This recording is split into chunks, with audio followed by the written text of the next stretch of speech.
Hi everyone, this is James Shore with another test-driven development video.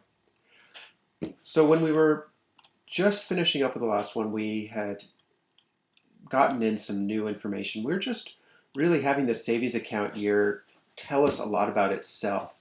And as I was reviewing the last video, it occurred to me that the way we're looking at these withdrawals, by having it figure out the ending balance, that's not really clear. What we want to do, I think, for multiple withdrawals in a year is just look at the total withdrawals. And I think, let's just try that. Let's see if we say what we expect is the total withdrawals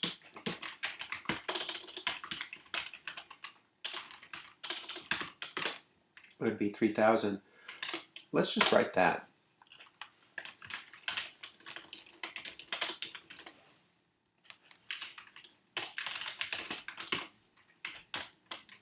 Will fail.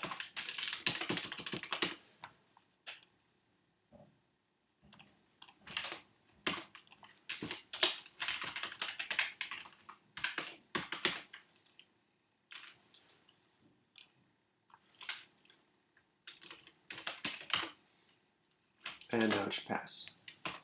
And let's make this match. Okay. So there's our multiple withdrawals in a year. Total withdrawn is 3,000.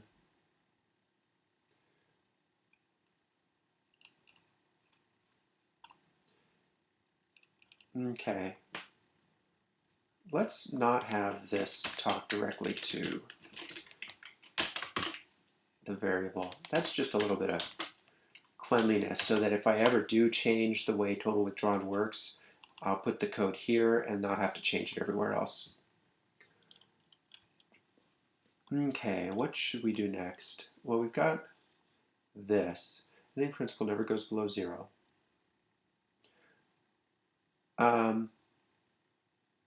Let's test the case of capital gains withdrawn.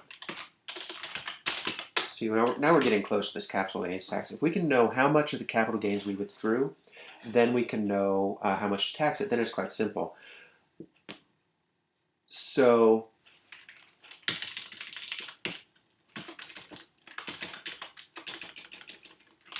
we start out with $7,000 in capital gains. You know, it's interesting that I've put in capital gains here rather than principal. And the reason I did that is because that's the way my spreadsheet works. It keeps track of the total capital gains. But I'm not sure if that's really what I want to do, but that's okay. Let's keep it that way for now. Okay, so we're going to, for one thing, I'm putting in the starting principal just to make the test easier to read. It shouldn't be necessary. So if I withdraw 2,000, then the total capital gains withdrawn should be 0.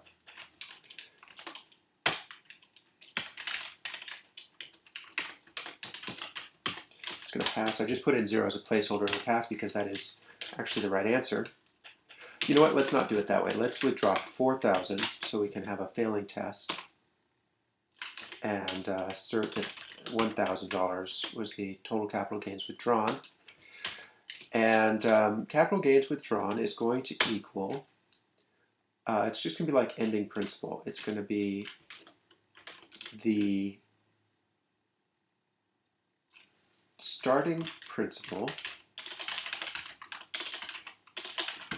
minus the total withdrawn times minus 1. I think. Let's take a look at that. No. Expected 1,000. No. Ending principal. Ending principal. No. Okay. Let's stop for a second. So our starting principal is 3,000. We withdraw 4,000, and we should have 1,000 in capital gains withdrawn.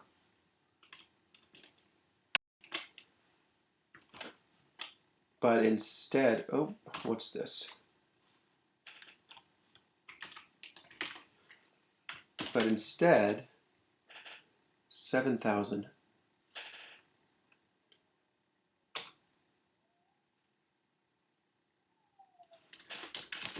If I just do this, what is it going to tell me? Expected 1,000, but was minus 1,000. We need to minus 1 times the whole thing. Just a silly little math there. Okay, there's our green bar. So now I'm going to put in here withdraw 1,000 and assert equals 0 year dot capital gains withdrawn. And here we'll withdraw 3,000. It'll make a total of 4,000. And there we go. So expected 0 but was minus 2,000. Right, perfect. So same old thing, int result equals that, return result less than 0, question 0. That should pass. Right. Okay, let's do that max.math thing. This is starting to get silly. Math.max, 0, result.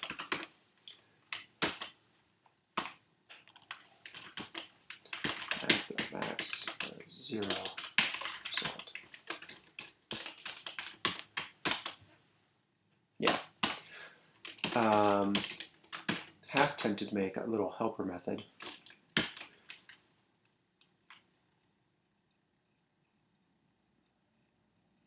But I can't think of a good name for it, like 0 or positive. And it just wouldn't read clearly. I think even though there's a little duplication here, I think I'd rather have that duplication than struggle with coming up with some name and having another method that clutter everything up. So now we've got capital gains withdrawn. I think, you know what, I think I want to change this around so that this is principal and not capital gains. So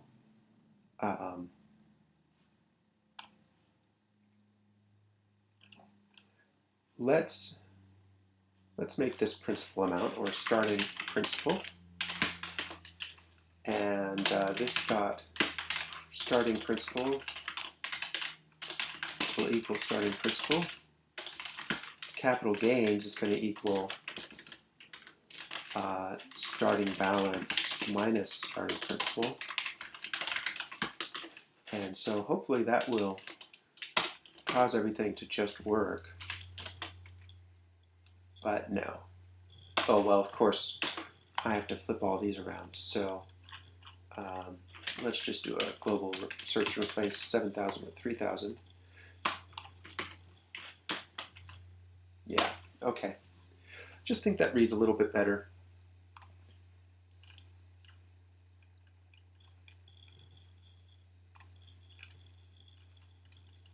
Okay.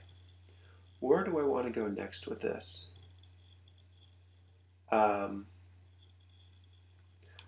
I guess I think we can actually implement the capital gains tax. Let's do it this way. Capital gains tax incurred is going to be, oh, before I do that, sorry, I just have to clean up this code. Now that I've switched over to starting principal, I don't need to declare starting principal all the time because it's right there.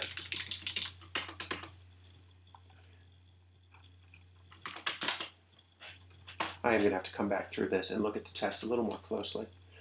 So now, capital gains tax incurred should just be, if I have a savings account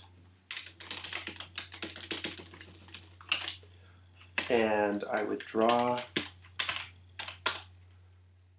5,000, I should have withdrawn 2,000 in capital gains, and I should have incurred some amount. Let's say it's 25%, so 2,000 times 25% is 500. in capital gains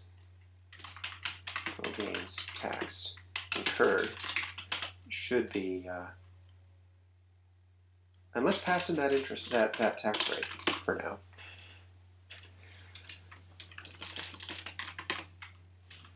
All right. Tax rate.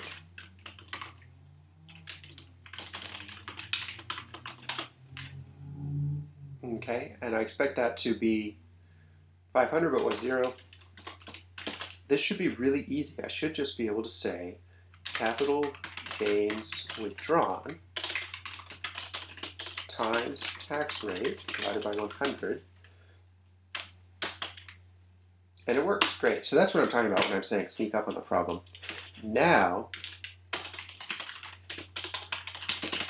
capital gains tax should be is included in ending balance, or is considered, no, included, I think, in ending balance.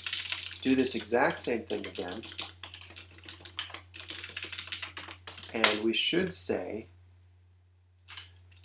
that if we withdrew 5,000, we started with 10,000, we withdrew 5,000, and we incurred 500 in capital gains tax. Did I do the math right? I don't know. Well, this isn't going to work because I haven't included the capital gains tax in it. Expected 4,500, but was 5,500. Oh, well, also I need to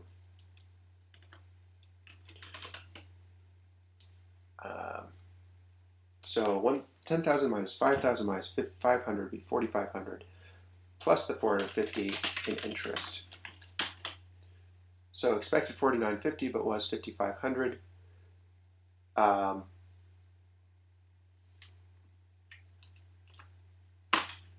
So let's see about that. The ending balance, we're going to have to pass in that tax rate.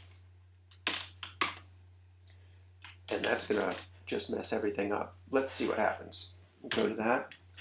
We'll take in our int capital gains tax rate. Hopefully I can get this done before the end of the video. That is going to blow up everything. I think I see a lot of cleanup in our next video. Capital gains tax rate.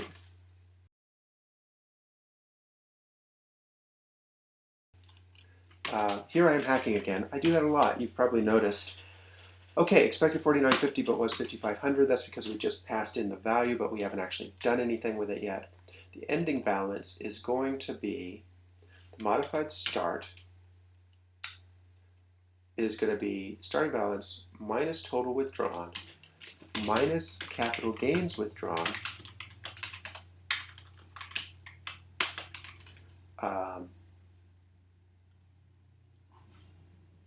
or capital gains tax incurred at the capital gains tax rate.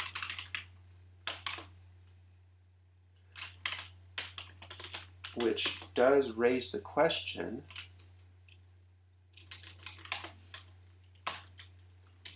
all right, hold on one second. There we go. That does raise the question about, I think we actually have to withdraw enough to cover our capital gains, and then that means we have to calculate our capital gains in reverse. I seem to remember doing that from my spreadsheet. That's a whole nother wrinkle that we're not going to hit today.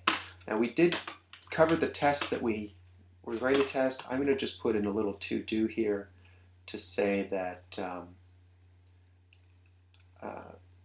capital gains tax included in ending balance. We need to withdraw enough money to cover capital gains tax. That money will also be taxed. All right, taxes, lots of fun. It's an interesting problem. Well, sort of interesting. So things are getting pretty messy, but we will clean it up, and this is where I'll pick up next time. Thanks for watching, and I will see you later.